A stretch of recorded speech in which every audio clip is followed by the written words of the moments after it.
clear ខ្លីៗទាំង8នេះនឹងជួយឲ្យអ្នកឆ្លើយតបភ្លាមៗបានយ៉ាងរលូនជាភាសាចិនទៅកាន់នរណាម្នាក់នៅក្នុងស្ថានភាពខុសៗគ្នានៅពេលសន្ទនាការឆ្លើយតបទាំង8នេះគឺងាយប្រើប្រាស់ក្នុងការសន្ទនាស្ដាប់ទៅមិនឆ្កង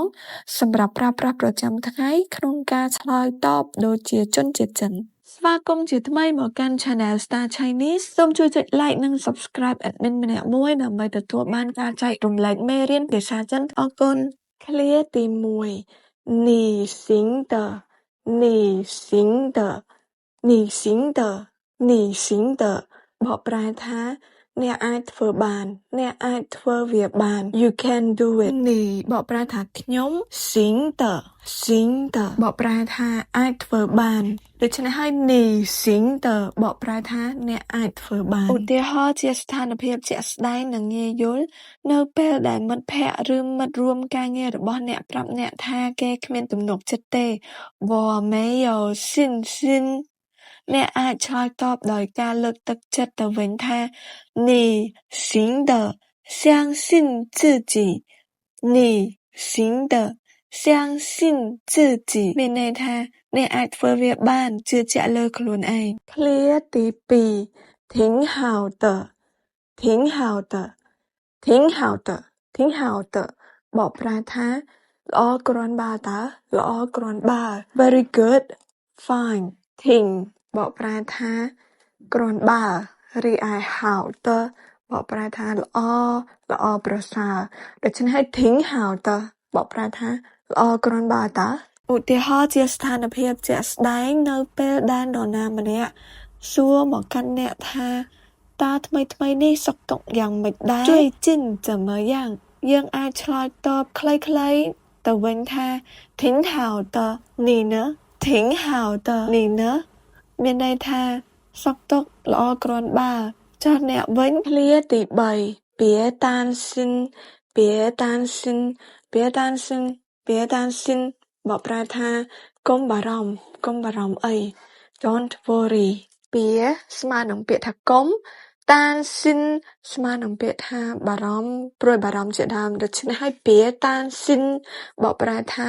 កុំបារម្ភអីឧទាហរណ៍ជាស្ថានភាពជាក់ស្ដែងនៅពេលនរណាម្នាក់បង្ហាញពីភាពភ័យខ្លាចរបស់គេហើយប្រាប់មកកាន់អ្នកថា我好害怕ខ្ញុំខ្លាចណាស់អ្នកអាចឆ្លើយតបទៅវិញដោយការលួងលោមថា别担心有我在别担心有我在មានន័យថាកុំបារម្ភអីខ្ញុំនៅទីនេះហើយ Clear ទី4别气馁别气馁别气馁别气馁បកប្រែថាកុំបាក់ទឹកចិត្ត Don't be discouraged 别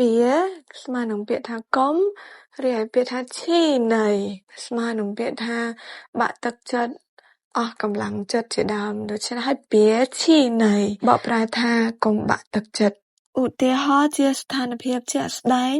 នៅពេលនរណាម្នាក់បង្ហាញពីការបាក់ទឹកចិត្តនិងការអស់សង្ឃឹមចំពោះលទ្ធផលដែលគេទទួលបានឧទាហរណ៍ដូចជា我这次考不好លើកនេះខ្ញុំប្រឡងមិនបានល្អទេយើងអាចឆ្លើយតបដោយការលើកទឹកចិត្តទៅវិញថា别气馁继续努力别气馁继续努力កុំបាក់ទឹកចិត្តអី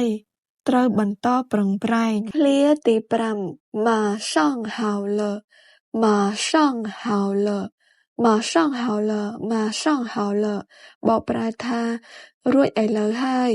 រួចរាល់ឥឡូវនេះហើយ I will be done soon 马上បកប្រែថាឥឡូវនេះឆាប់នេះរីឯ好了នៅទីនេះបកប្រែថារួចហើយរួចរាល់ហើយធ្វើរួចរាល់ហើយដូច្នេះហើយ马上好了បកប្រែថារួចរាល់ឥឡូវហើយឧទាហរណ៍ជាស្ថានភាពជាក់ស្ដែងមិត្តភក្តិរបស់អ្នកសួរមកកាន់អ្នកថាតើអ្នកតុបតែងខ្លួនហើយឬនៅ你打扮好了吗你打扮好了吗អ្នកអាចឆ្លើយតបទៅវិញខ្លីៗនិងងាយថា马上好了马上好了រួចឥឡូវហ្នឹងហើយ Clear ទី6太有趣了太有趣了太太有趣了太有趣了บอกแปลថាគួរឲ្យចាប់អារម្មណ៍ណាស់ so interesting 有趣บอกแปลថាគួរឲ្យចាប់អារម្មណ៍រីឯ太了บอกแปลថាណាស់太有趣了บอกแปលថាគួរឲ្យចាប់អារម្មណ៍ណាស់ឧទាហរណ៍ជាស្ថានភាពជាក់ស្ដែងនៅពេលដែលនរណាម្នាក់សួរមកកាន់អ្នកអំពីចំណាប់អារម្មណ៍របស់អ្នកទៅលើអ្វីមួយឧទាហរណ៍ដូចជា我的表演怎么样我的表演怎么样តើការសម្ដែងរបស់ខ្ញុំយ៉ាងម៉េចដែរយើងអាចឆ្លើយតបខ្លីៗទៅកាន់គេវិញថា太有趣了太有趣了ដើម្បីបង្ហាញថាការសម្ដែងរបស់គេពិតជាគួរឲ្យចាប់អារម្មណ៍ណាស់ឃ្លាទី7不太对劲不太对劲不太对劲不太对劲បកប្រែថាដូចជាមិនសូវត្រូវទំនង not quite right 不太បកប្រែថាមិនសូវរីឯ对劲បកប្រែថាត្រូវទំនងសមហេតុផលជាដើមដូច្នេះហើយ不太对劲បកប្រែថាមិនសូវត្រូវទំនងដូចជាមិនសូវត្រូវឧទាហរណ៍ជាស្ថានភាពជាក់ស្ដែងនៅពេលដែលដៃគូសន្ទនារបស់អ្នកបញ្ចេញយោបល់ទៅលើមនុស្សម្នាក់ថា他的理由好奇怪ហេតុផលរបស់គាត់គឺចម្លែកណាស់អ្នកអាចឆ្លើយតបដោយបង្ហាញពីអារម្មណ៍របស់អ្នកទៅលើអ្វីដែលដៃគូសន្ទនាបាននិយាយមុននេះថា我感觉不太对劲我感觉不太对劲មានន័យថាខ្ញុំមានអារម្មណ៍មិនសូវត្រូវទំនងទេឃ្លាទី8不太熟不太熟不太熟不太熟បកប្រែថាមិនសូវស្គាល់ឬក៏ស្និទ្ធទេ not very familiar with 不太មានន័យថាមិនសូវរីឯ熟ឬក៏熟悉មានន័យថាស្គាល់ស្និទ្ធឬក៏ជិតដិតជាដើមដូច្នេះហើយ不太熟បកប្រែថាមិនសូវស្គាល់ឬក៏ស្និទ្ធទេឧទាហរណ៍ជាស្ថានភាពជាក់ស្ដែងនៅពេលដែលមិត្តភក្តិរបស់អ្នកលើករូបថតនរណាម្នាក់ឲ្យអ្នកមើលហើយសួរអ្នកថា你认识他吗តើឯងស្គាល់គាត់អត់ហើយបើសិនជាអ្នកស្គាល់គាត់ប៉ុន្តែមិនសូវជិតដិតទេអ្នកអាចឆ្លើយតបទៅវិញថា我跟他不太熟我跟他不太熟